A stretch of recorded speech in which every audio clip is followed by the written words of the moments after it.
バッグとか財布とかポーチ、備蓄をねストックしやすい。意外とない方がなんか掃除しやすいとか、見返せない状態になっているっていうのは持っている意味がない。こういう感じで入れてます。日用品とかを見えるように端から端まで引き出し収納。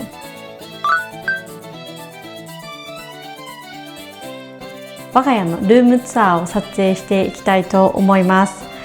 昔物があった時にどんなものがあったかとか、あとどうやって減らしたかとか、なんか減らすコツとか、ちょっと長い動画になってしまうと思うので、片付けたい方とか減らしたい方は最後まで聞いていただけると嬉しいです。まずこちらが我が家の玄関です。で、一番端の扉なんですが、ここはこの上の段が夫で、下の段の方が私っていう感じになっています。いつもかぶっている帽子とか靴を学校に持っていくので、名札とかも置いてあります。で、靴は3足あって、いつも履いているこのランニングと、あと普段で履いているスニーカー、あと革靴で、これはソールを直して履いているものです。で、もう一足あるのが、ブーツなんですけど、これはアウトドアでも使えるアウトドア用のダナーのゴアテックスのブーツです。で、靴は以前はたくさん持っていました。3足で収まるような感じじゃなくて、10足とか普通にあったんですけど、1年間使っていないものは手放す感じにしてました。で、その期間を短くする、3ヶ月とか1ヶ月に1回履いてるとか、そういう風にやっていって減らしていったんですけど、実際減らしていってみるとほとんど同じ靴を履いていることが多かったです。履き心地がよくって、なんか何にでも合わせやすい靴っていうのを割とね履きがちかなって思うので、長くでも半年ぐらいから考えてみると結構靴は減るかなって思います。やっぱり黒い靴っていうのが合わせやすいっていう風に思っているのと、スニーカーと、革靴があれば結構事足りるなっていう風に思っていて、ゴアテックスとかを選ぶと、雨の日に履くこともできたりして割と多用途に使えるかなっていう風に思っています。ここはですね、子供の折りたたみ傘がかかっていて、いつもは、カバーを使っていて、水に濡れた傘をそのまま入れられる裏地がタオルみたいになったやつ入れるようにしてます。今はねちょっと外してあるんですけど、息子のと娘の傘がここにかかってます。ティッシュとか、あとビニール袋とかが入ってるんですけど、散歩に行く時に玄関に置き忘れてしまうっていうことが何回かあって、無印の袋をもうこのリードにねくっつけてしまってます。ちょっと見た目はねちょっと微妙なんですけど、でもねこの絶対につけておくと忘れることがないので、ここにつけています。以前はこういったものとか子供の習い事のものとかっていうのをこの辺にフックをねつけて、こう通ってすぐに持ち出せるっていうのでかけるものをつけていたのは、すごく良かったんですけど、玄関入ってすぐ視界が散らかっているような感じになってたんですよ。かけておくような、すぐに持ち出せるようなものも、この犬のリードみたいに毎日使うものをすぐに取り出せるように中に収納できると、かなりすっきりとした空間になるかなと思います。そのためにはね、靴の数を厳選したりとか、あと余計なものを置かないっていう工夫は必要だと思うんですけど、この中に収めることができると玄関がすっきりして、掃除も楽になると思います。上の手に届かない場所にフジロックの時に使う椅子4脚と、あとその上に家族全員分の折りたためる長靴が入ってます。で、この奥にはスタッドレスタイヤはないんですけど、タイヤ自体にストッキングみたいなものを履かせることができるんですけど、そのストッキングみたいなものが入ってます。家族みんなの鍵をかけられるようなものを取り付けました。定位置を作っておくことで、なくしにくくなって、すぐに帰ってきて引っ掛けることができるので、なんかね、物がなくなりにくくなるかなっていうふうに思ってます。犬の散歩に毎日行くので、帰ってきてから足を拭くためのものが置いてあります。ここも以前はかなりね、たくさん物を飾っていました。思い切ってなしにしてみたら本当に掃除もしやすくて、私はその雑貨を飾るセンスとかはないんですけど、なくてもなんとなくいい感じに見えるなっていうふうに最近は思っていて、すっきりしてるし掃除もしやすいし雰囲気よく見えるような気がしてます。これは何度も紹介してるんですけど、防災備蓄が入れてて、できるだけ我が家ではローリングストックしたいっていうので、水も使いながら消費している感じになります。上の段には、工具が入っていたりとか、ここは私のいつも使っているバッグとか財布とかポーチとか、こういうものが入ってます。帰ってきたらバッグの中身をここに戻せるような感じにしてあります。で、ここにはですね、ボロ布が入ってます。結構着なくなった下着とか靴下とか、そういうのでも入れてます。で、結構半年に1回ぐらいは靴下を入れ替えたりとかもしてるので、私はこういうのでね、家の中を拭いたりとか雑巾のようにね使ったりするんですけど、コメントで雑巾をかけておいたりとか取っておくのがね嫌だっていう方がいらっしゃったんですけど、私もあんまり干してあると捨てたくなったりとかね匂いがちょっと気になるなとかあったりするので、結構ね定期的に捨てたりとかっていうのはよくあって、ボロ布みたいなこういうのを切っておいて、すぐに使えるようにしておくと、あんまりねなんか雑巾に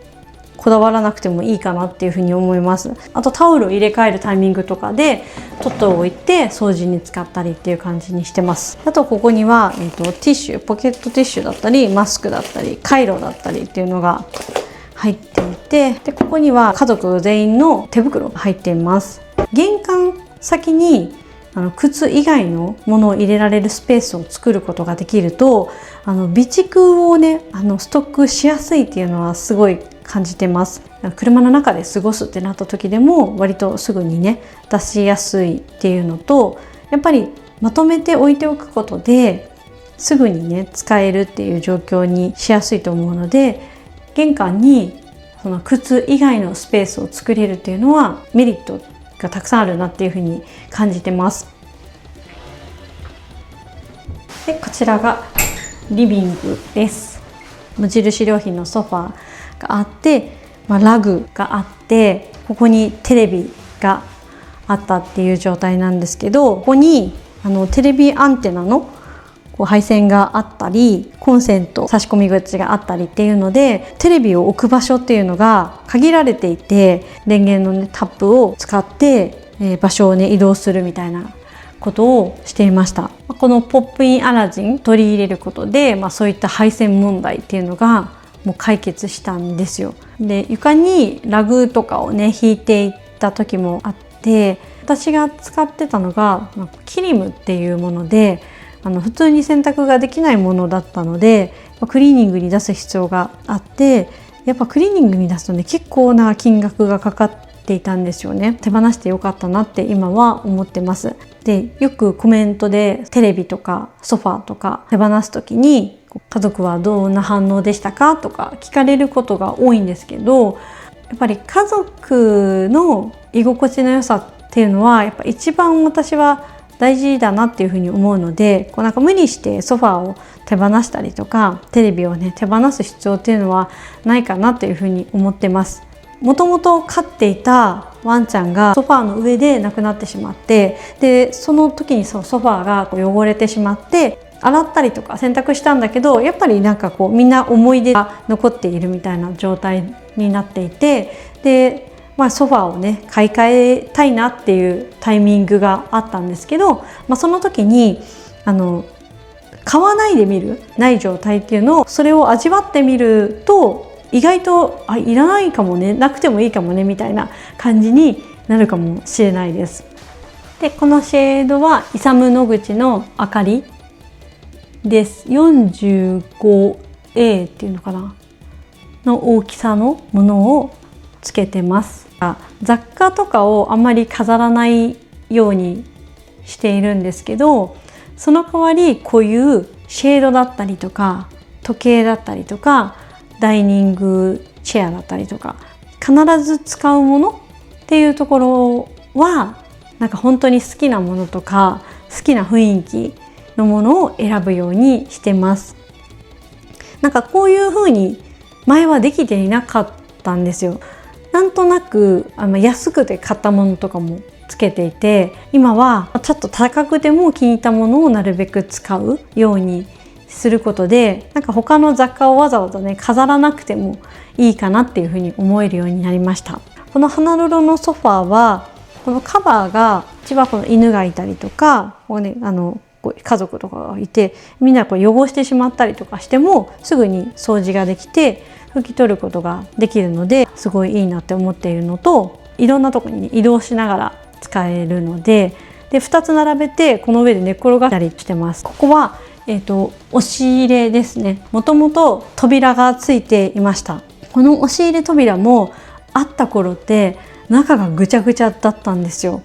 扉をね外して捨てたことで中がね丸見えの状態になったんですよ。そうすると常に目に入るので、やっぱりね物をね整理しようっていう気になってどんどん物が減っていった気がします。ここにある必要がないものっていうのも結構あって、本当にリビングでしか使わないものだけがあればいいなっていう風になって、今はこんな感じになっています。上からアウトドア用の掛け布団敷布団があって、で隣のこの白い無印良品の袋の中に思い出のものが入ってます。子供が読んでいた絵本もあったり、私自身のものだったり、自分が掲載してもらった雑誌だったりとか、いろいろなものが入ってます。筋膜リリースと、あとヨガマット、思い出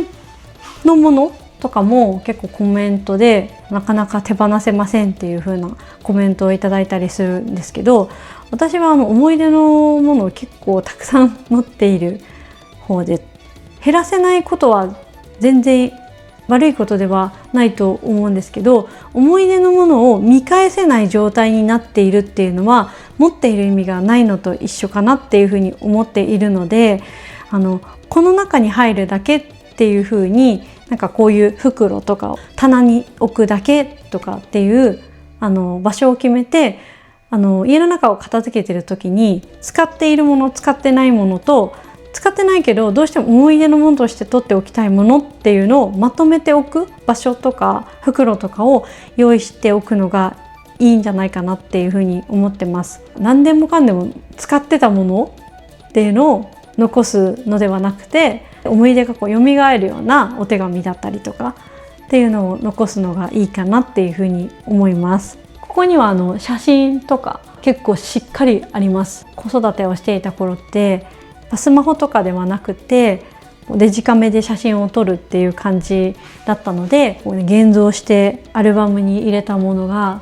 結構ねたくさんあります。見返すこともあるし、ずっと撮っておきたいなっていうふうに思ってます。書類が入っていて、住宅関係の書類、いろいろな書類ですね。学校の書類とか税金とか保険の証券だったりとか、これが私の書類が入ってます。最近まで引き出しがあったんですけど、この中とかに一応アクセサリーを入れています。真珠のネックレスとピアスだったりとか指輪とかもここに一緒に置いてあります。でその下はちょっと上に羽織るものだったりとかをかけられるスペースを作っていて、押し入れと同じように扉がついてたんですけど、この扉も外して捨てました。ここにね突っ張り棒をかけて服をねかけることができてます。何か片付ける時って表に出てるものを片付けたりとか、表に出てるものをいるいらないって分けてなんか片付けたっていう気になりがちなんですけど、本当に大事なのはこの収納の中身を片付けることだと思います。これだけ大きな収納の中に使っていないものだったりとか、使うかもしれないものっていうのをここに保管しがちで、そういったものがなければ今家で使っているものをこう取り出しやすくここの中に収めることができるので、収納の中身をまずは1回大変だけど出すでいるいらないって分けてて、1年後とか半年後とかにもう1回出してみて手放してっていうのをやっていくと、なんかどんどん日頃使うものが収められるようになると思います。でここに無印良品のスーツケースがあるんですけど、この中には使っていないシーズンオフのもの、電気毛布だったりとかクリスマスのオーナメントだったりとかっていうのが入っています。これは無印良品のダイニングテーブル、無印良品のダイニングチェアです。でこういったシェードとかも好きなテイストのものをアンティークショップで購入しました。アーコールチェア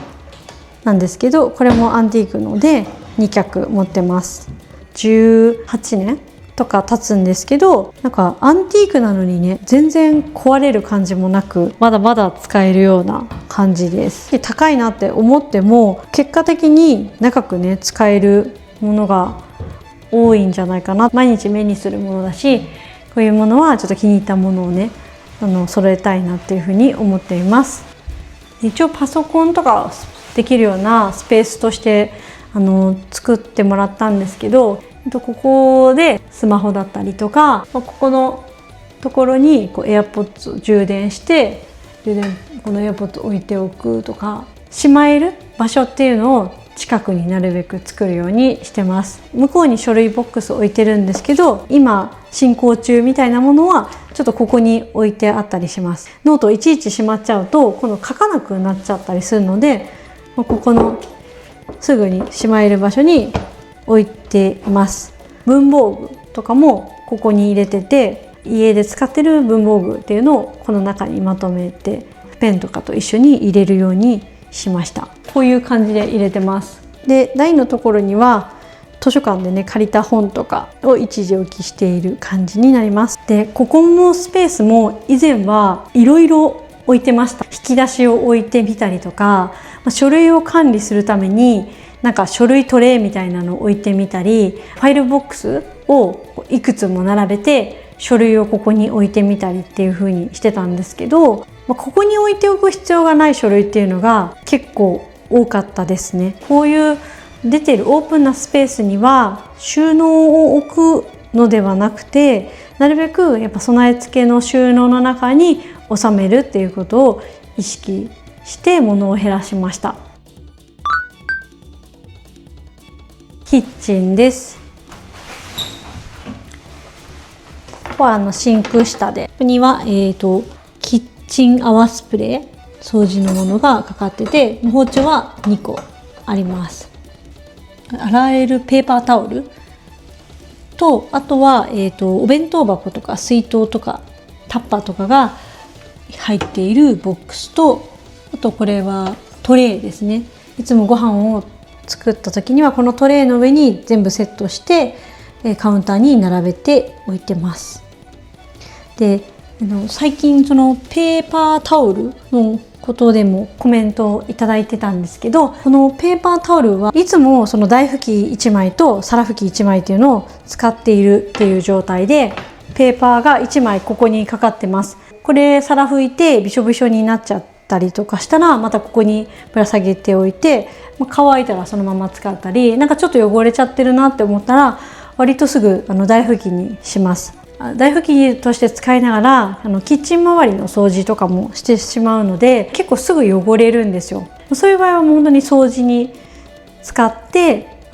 捨てる。なので、3日ぐらい使っている感じかなって思います。なんかこれを3日で使い切るっていう風に考えてるっていうよりかは、その台拭きを掃除で使ってそっちを使い切っちゃうから、こっちが勝手に台拭きになるみたいなことが多いです。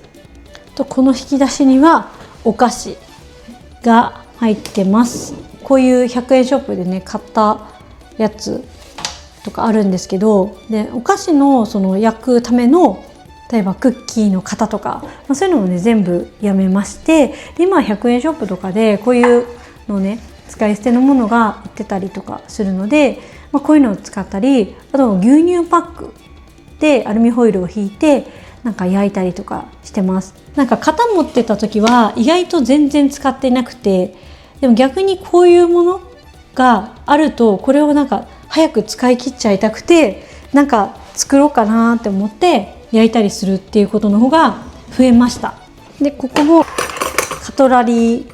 とか箸とか、あとお弁当グッズとかが入ってます。でお弁当のものも例えばピックだったりとかバランとかいろいろ種類を持ってたこともあるんですけど、持てば持つほどなくなったタイミングで買い足しに行かなきゃいけなくなったり、なんかこう種類があるから美味しくできるわけでもないと思うので、だから結構ね少ない方が私は使いやすいなっていうふうに思いました。なんかいろいろ考えるのが私は苦手なんですよね。お弁当で可愛くするとかも結構できないタイプなので、もう本当に簡単なものしか持たないようにしてます。食器がこの引き出しの2段に収まるくらいに減って、食器棚が手放せたんですけど、食器をこの中に収めることが目的なのではなくて、日々の家事って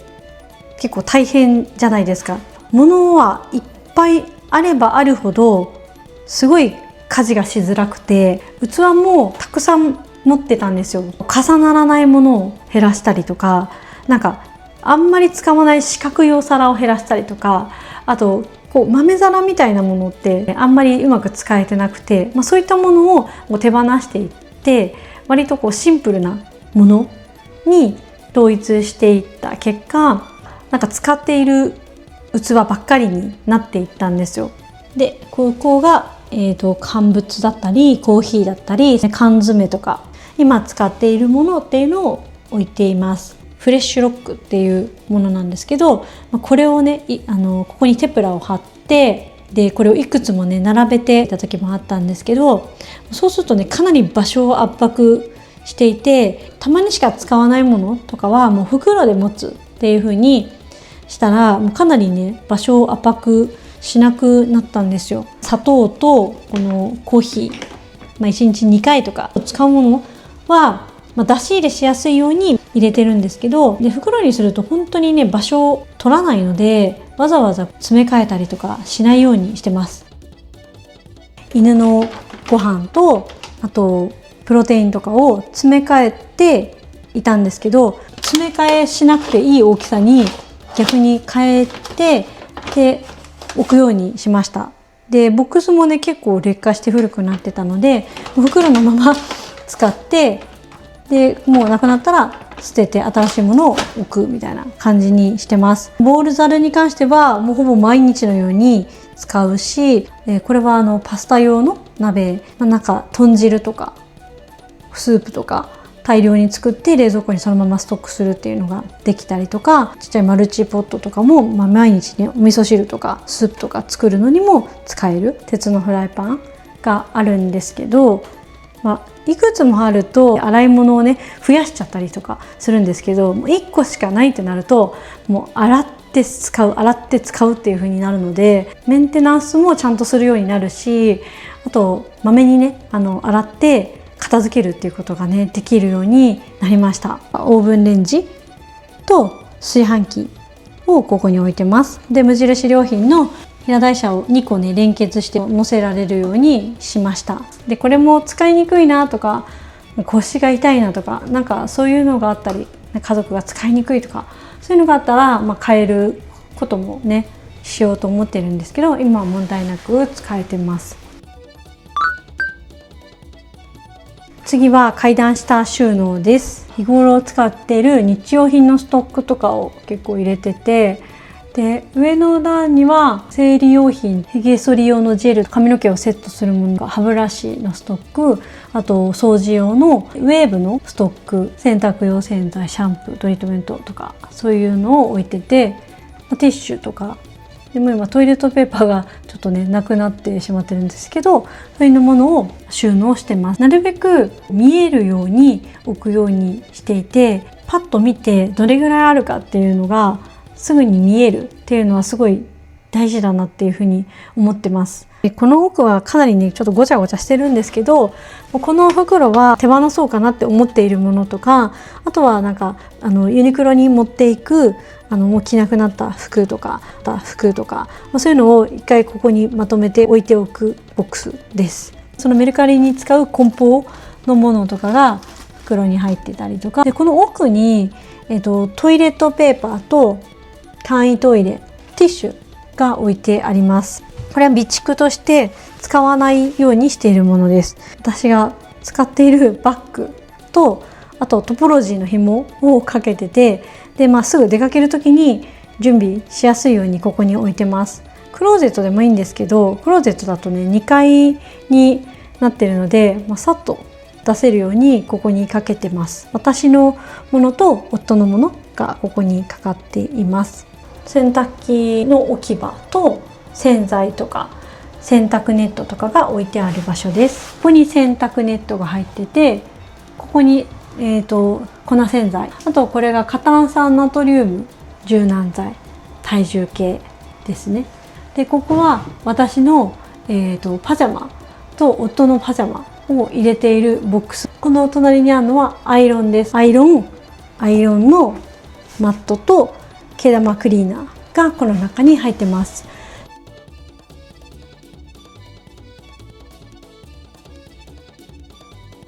で洗面所は収納スペースが結構少ないので、オープンスペースのところに洗濯物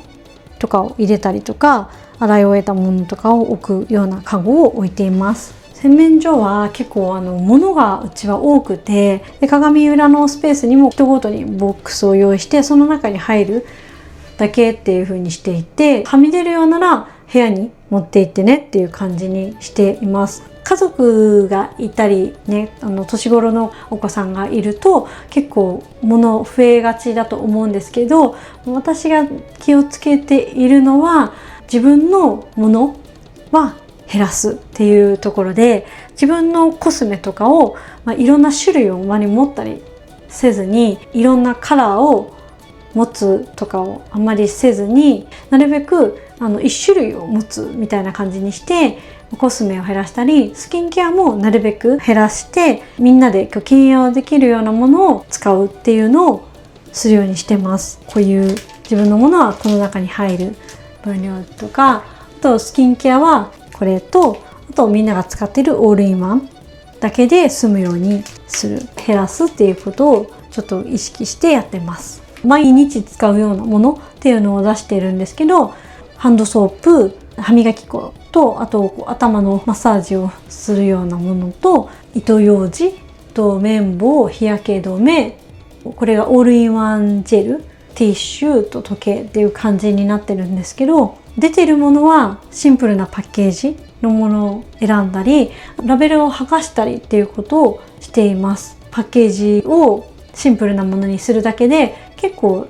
すっきりして見えるので、無印良品のものを選んだりとかするようにしてます。とここは2階の階段登ってすぐの踊り場みたいなスペースなんですけど、2畳半ぐらいのスペースがあるんですけど、ここに洗濯物を干すスペースを作るようにしました。自分で天井に吊り下げられるようなものを取り付けて、そこにベランダで使っていた竿を通して夜洗濯をして干したりとか、雨の日もここに干しています。で今は除湿機とかを使わずに、下からサーキュレーターで風を当てて洗濯物を乾かしています。壁にこのタワーのハンガーをかけられるようなやつを取り付けているんですけど、かけて取って使うだけっていう風に変えました。ハンガーとかをファイルボックスとかに入れていたこともあるんですけど、結構私ホコリを溜めてしまいがちで、洗濯物を干しているスペースなので、やっぱりねホコリが溜まりやすいんですよ。もうね、これにしてよかったなっていうふうに思ってます。でこちらが寝室です。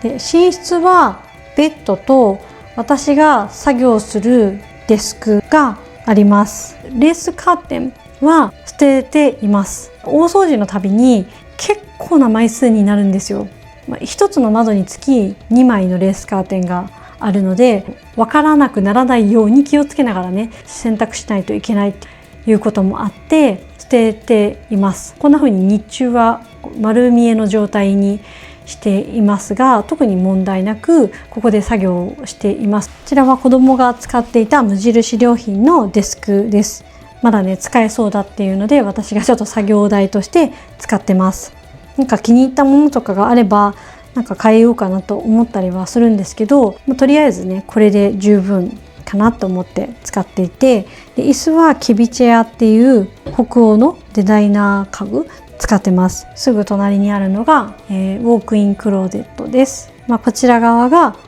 夫のクローゼットで、こちらが私のクローゼットになっています。もともとは夫も私もこのぐらいの高さまで無印良品の引き出しを3段ぐらい積んで、端から端まで引き出し収納っていう状態になっていました。シーズンオフのもの、クローゼットの上上段にも置いているっていう状態でした。夫に関してはもともとバンド T シャツとかが大好きだったりとか、まだビニール袋に入ったままコレクションのようにね置いている T シャツがあったりっていう状態でした。今思うと服も道具と一緒で、もう使っていなければないのと同じだし、使っていない間に劣化してしまうものだと思うんですよ。で、しまい込んであってニットだと虫食いが発生してしまったりとか、あと白いものだと黄ばみが出たりとか